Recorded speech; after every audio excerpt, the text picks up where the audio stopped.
Estamos de volta, direto aqui do estúdio R7 Record TV, falando ao vivo da Campus Party 2023, no pavilhão de exposições do AMB, aqui na capital paulista.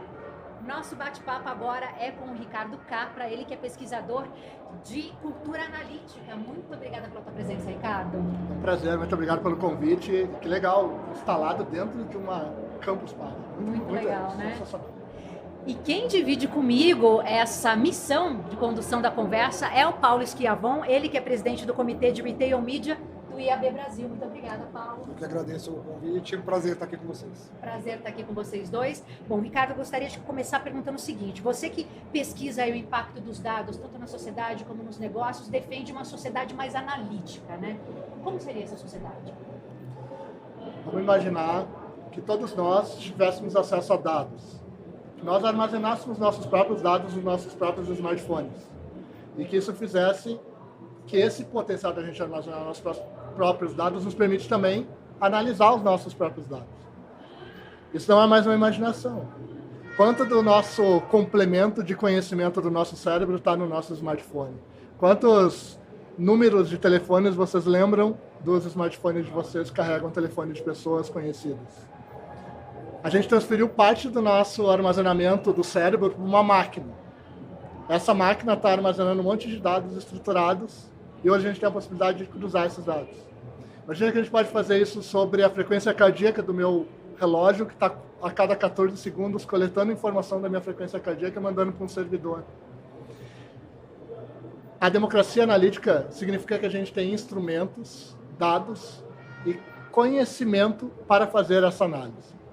A democracia analítica tem como premissa dos dois pilares necessários, a gente está funcionando já. A gente tem os dados e tem a tecnologia à disposição. O que a gente não tem é a educação para fazer isso. E talvez o desafio que a gente está falando dessa democracia, de todo mundo analisar dados, todo mundo cruzar dados e olhar para dados para tomar decisão, seja uma camada de educação. Educação analítica. Uma educação analítica, para levar isso para mais gente, né? Para mais pessoas pensarem através um pensamento analítico ativo. Tá? Ou seja, eu desperto uma forma de pensar sobre informação diferente. Não é sobre tecnologia. É sobre como eu olho para a informação. Sobre como eu faço uma pergunta sobre algo e onde eu consulto as fontes dessa informação. Então, tudo isso que a gente fala hoje de fonte verdadeira ou falsa de informação, né? Tudo isso está sendo colocado em jogo agora e está, de alguma maneira, educando a sociedade a perguntar, mas qual é a fonte desses dados? Que variáveis estão sendo consideradas para compor um índice econômico? Essas perguntas começaram a virar conversa social dentro de redes sociais. Isto é uma parte da democracia. Ela surge em razão do acesso à tecnologia, tá? E também em razão da gente estar com muito mais informação que a gente teve até agora. Mas, infelizmente, a nossa camada educacional está bem precária. Então, para ampliar a democracia, educação. Eu não consigo enxergar outra maneira para isso hoje, Adriano. Você está inserido nesse universo, né, Paulo? Não, isso muda muito a relação, né? Dentro dos comitês que a gente trabalha na IAB, a gente justamente traz para a discussão o impacto que a mudança das tecnologias e a informação causa na sociedade, especialmente na área de consumo, né? E aí queria ouvir um pouco de você, Ricardo.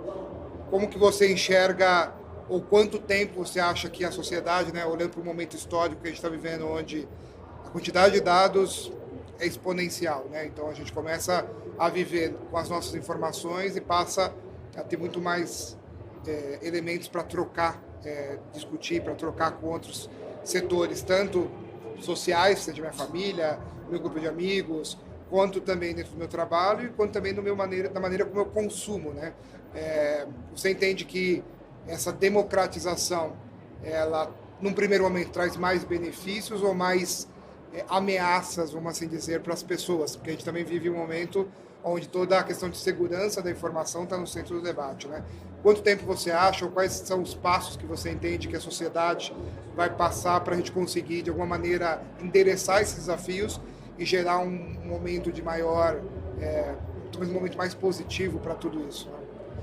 Infelizmente, para responder isso, eu preciso separar em dois blocos. Um deles que é sociedade, outro que é organizações, empresas de uma maneira geral, tanto públicas quanto privadas. Por que eu estou fazendo essa separação? Para a sociedade falta muito, porque tem um desequilíbrio na sociedade herança de muitos anos. Desigualdade mesmo, né? Desigualdade da distribuição da tecnologia, da distribuição de remuneração, riqueza e assim por diante. Então, a sociedade está distante. Mas as organizações e as empresas, isso está acontecendo agora. As empresas pedem ajuda para para transformar os seus profissionais em profissionais de self-service analytics. Atualmente, esta é a principal demanda das organizações, tá? Não só no Brasil, como ao redor do mundo, porque as organizações hoje competem sem mais a divisão de territórios, né? E a organização diz, eu quero um profissional que seja self-service analytics, que ele analise os dados da área sem ter um intermediário. Autonomia mesmo. Autonomia para análise. Por muito tempo, a gente demandava análises para um setor ou para uma área. A área de BI ou a área de tecnologia analisa os dados e me entrega o resultado. Qual o problema? Quando você separa essas duas áreas, você tem um problema de comunicação. A demanda vai errada, a resposta volta errada e isso fica sem fim. O que a gente está vendo é que, para resolver isso, as empresas estão incorporando esse profissional de analytics, ou analytics como habilidade, na área de negócio. Então, se eu sou de vendas, eu sou de marketing, eu sou de recursos humanos, eu tenho que desenvolver a habilidade analítica como dentro desta área. Ou seja, o mundo dos especialistas de analytics, ele está diminuindo, porque ou virou técnico ou virou uma pessoa de negócio. Por que eu estou respondendo por esse lado? Tá? Porque eu acho que sociedade leva tempo. Agora, a organização ser orientada por dados e agora orientada por inteligência artificial, quando a gente investe, a gente tem um indicador que mede a maturidade analítica das organizações. Tá? A gente mede ele há muitos anos e nos últimos anos a gente viu aparecer uma nova camada, porque a gente enxergava até um avanço do profissional data-driven, que é o profissional orientado por dados. Agora surgiu lá no mapa o profissional AI-driven, que ele é orientado pela inteligência artificial. E a gente para e pensa, puxa, mas isso está tão distante. Vamos lá, gente. A gente andou de transporte por aplicativo hoje. Vocês andaram com um profissional trabalhou para vocês, junto com vocês, totalmente orientado para a inteligência artificial. A remuneração desse profissional, a recompensa, o trajeto, qual cliente ele pegou, onde pegou, por onde se locomoveu, não tem nenhum indivíduo, chefe, profissional envolvido. É totalmente orientado para a inteligência artificial.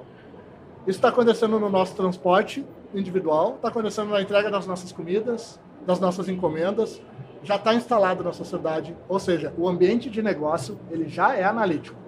Ele está prestes a se transformar em inteligência artificial como um elemento disto.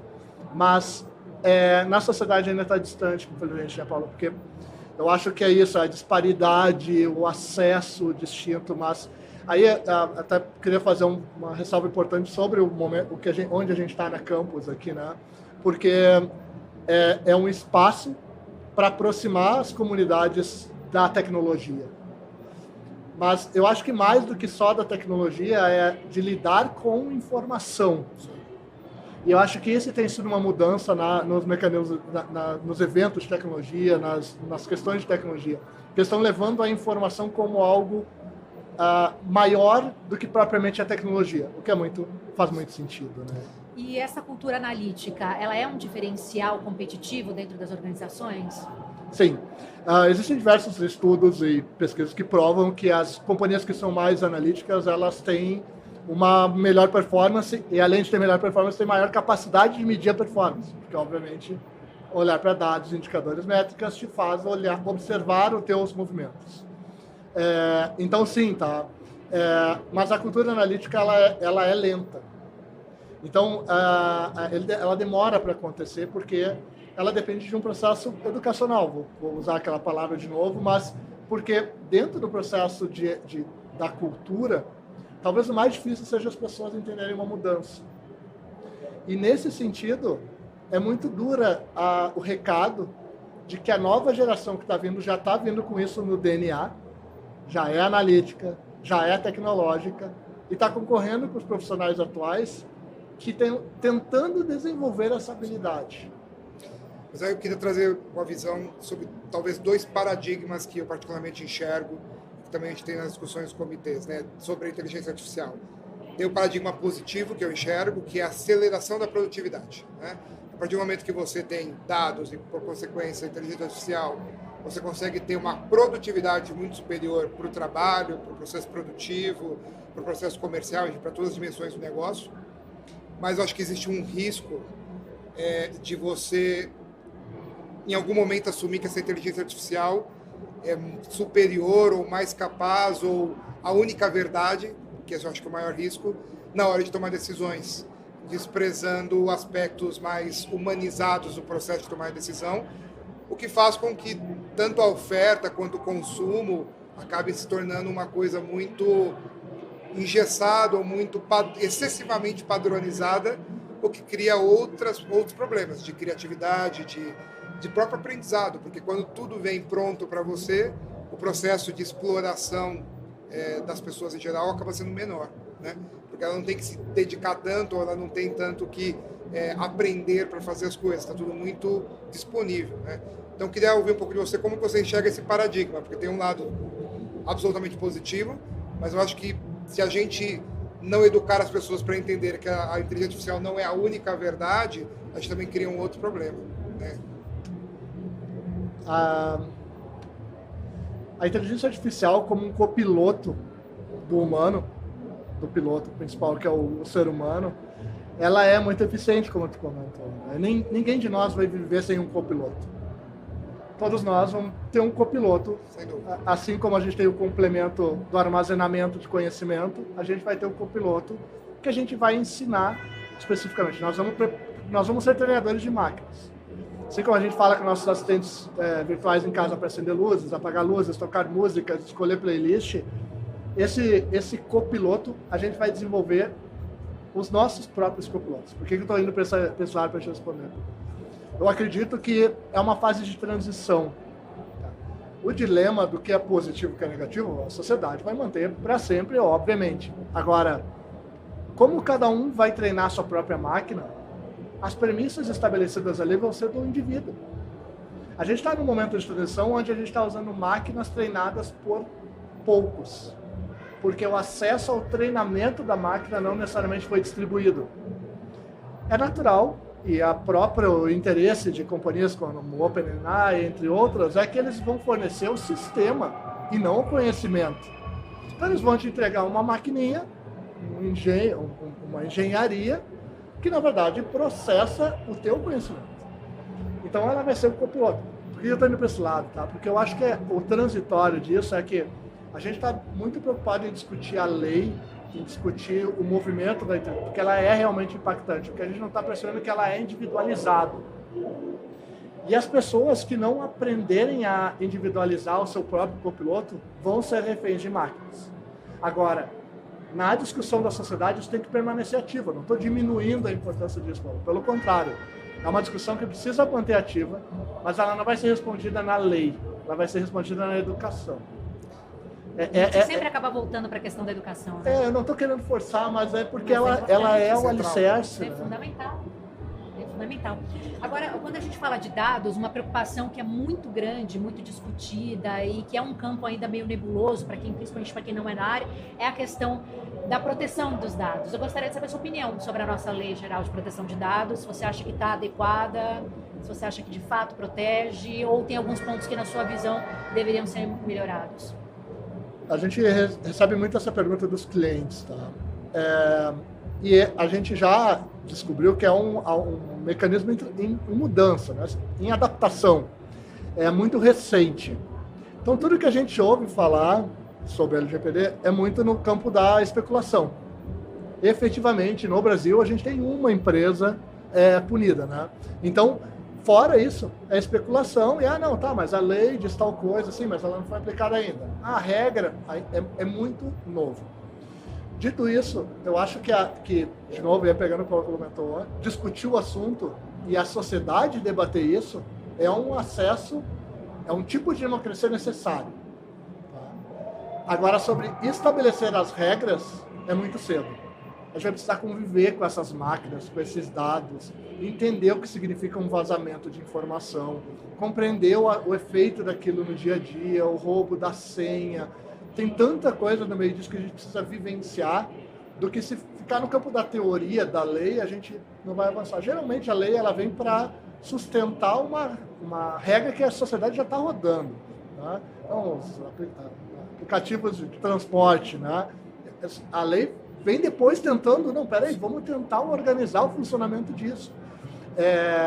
O movimento de LGPD, eu acho que ele é muito novo. Então, acho que vai levar um tempo para estabilizar. Eu acho que era necessário, é óbvio, tá? A gente precisava de leis, ficou muito tempo sem ninguém olhar para isso. Tá? Mas, por serem leis muito novas, a gente ainda corre o risco de punir. Eu vou dar um exemplo para finalizar minha resposta dando um exemplo. Se alguém chegar para mim e perguntar assim, Capra, tu topa doar as tuas informações sobre tua saúde? Tá? A primeira pergunta que eu vou fazer vai ser anonimamente ou individualizado? Não, olha só, se a gente fizer individualizado, a gente pode produzir, quem sabe, um estudo sobre saúde ou uma nova vacina nos próximos anos. Tu topa fazer essa coisa? Não, eu topo. Não, mas a lei não permite que tu faça isso. Porque tu tem que agora assinar um termo de 62 páginas fazendo essa doação dos teus dados. E por causa disso, a gente está retardando o lançamento de uma vacina.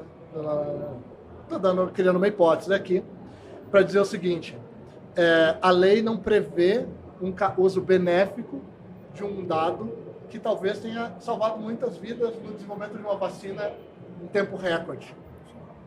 Isso só é possível por coleta de dados. Mas isso infringiu regras. Então, certo, quais foram as regras? E aí estabelece políticas para que isso não aconteça mais.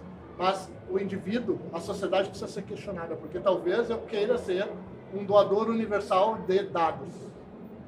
Não, como assim? Não, porque talvez seja uma opção minha preparar um mundo melhor para minha filha e eu acredito, para minhas filhas, e eu acredito que um mundo com mais dados pode gerar um mundo melhor para frente. É uma crença só tua. Deixa o resto da sociedade opinar. Eu acho que é isso. Então a lei ela vem para dar suporte, acho necessário, mas ela tem que ouvir a sociedade também.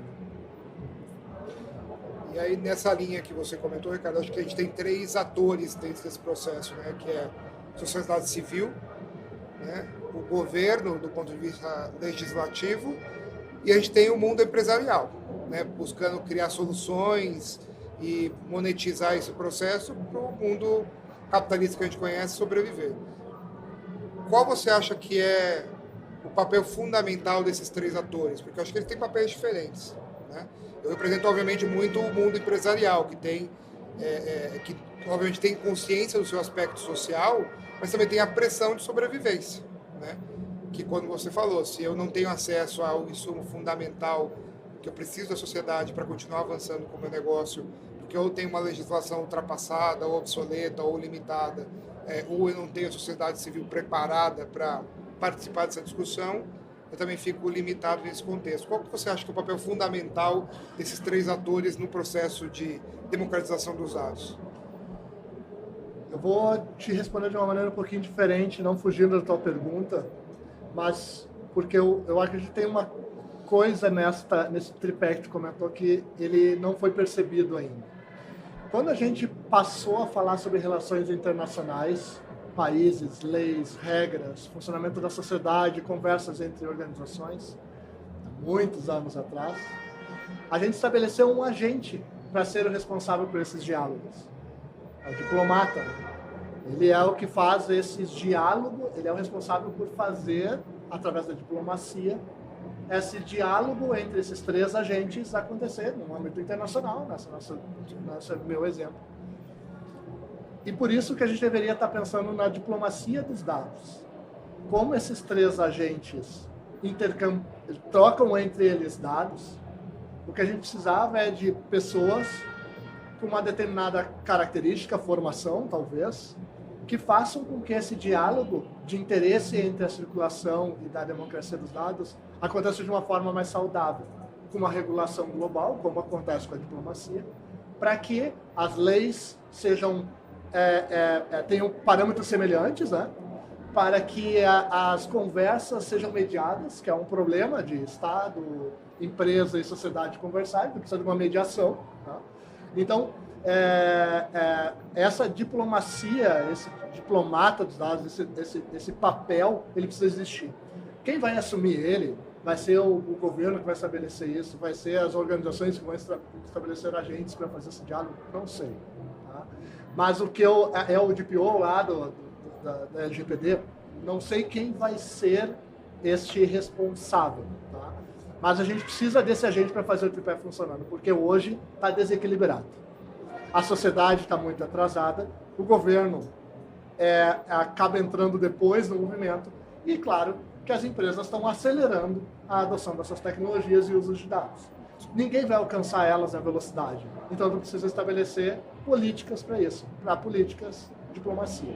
Então, não é uma verdade absoluta, obviamente, tem 1000 maneiras de fazer isso acontecer, mas se não tiver alguém para fazer essa intermediação, vai continuar desequilibrado. Tem algum país que seja modelo para você no que diz respeito a essa questão de democratização e de sociedade mais analítica? Está todo mundo aprendendo junto.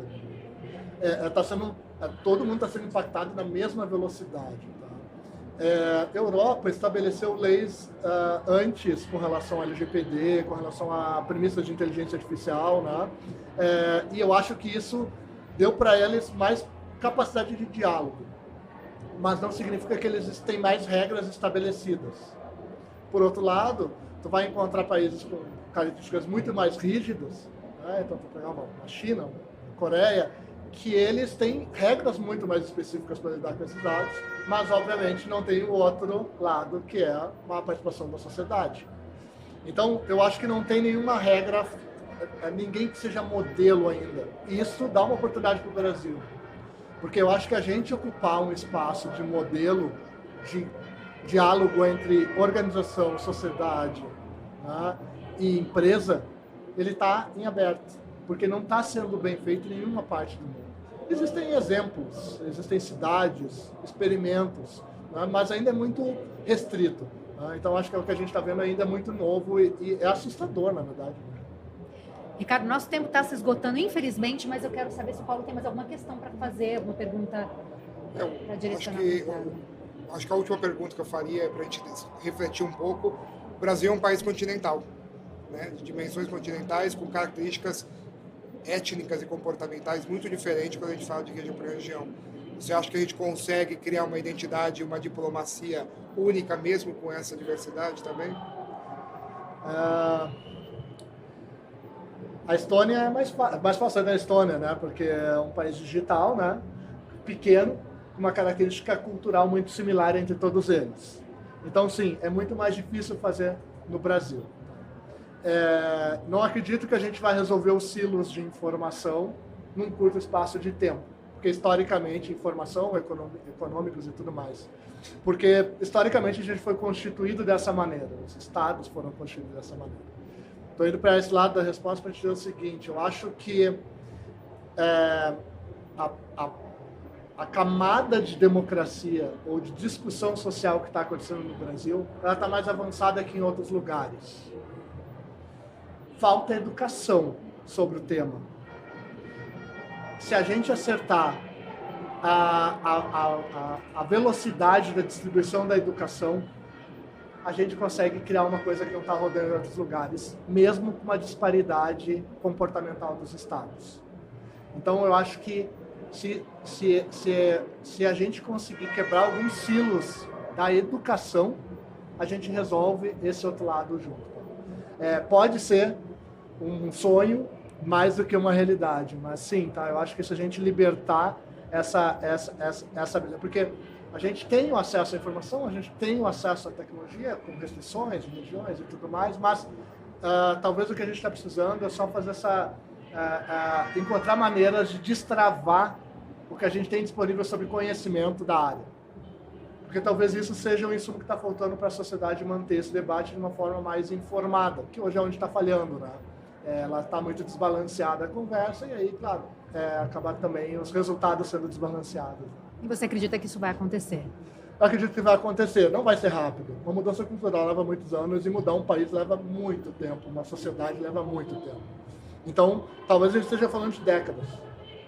E talvez aí que esteja a mudança. O planejamento de longo prazo não significa que a gente precisa tentar acelerar essa execução, mas sim permanecer no planejamento.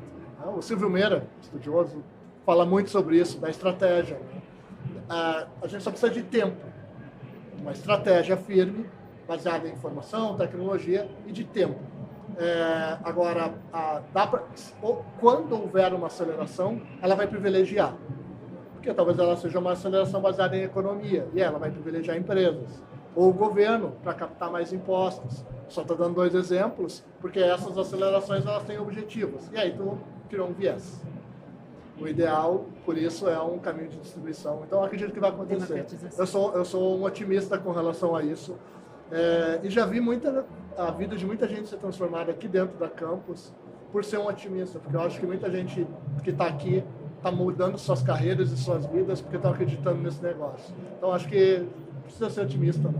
Com certeza, e é com esse tom otimista tão necessário e bacana que a gente termina a nossa entrevista. Ricardo, um prazer conhecer você, muito obrigada, viu? Muito obrigado, foi um prazer, obrigado, Paulo. Obrigado.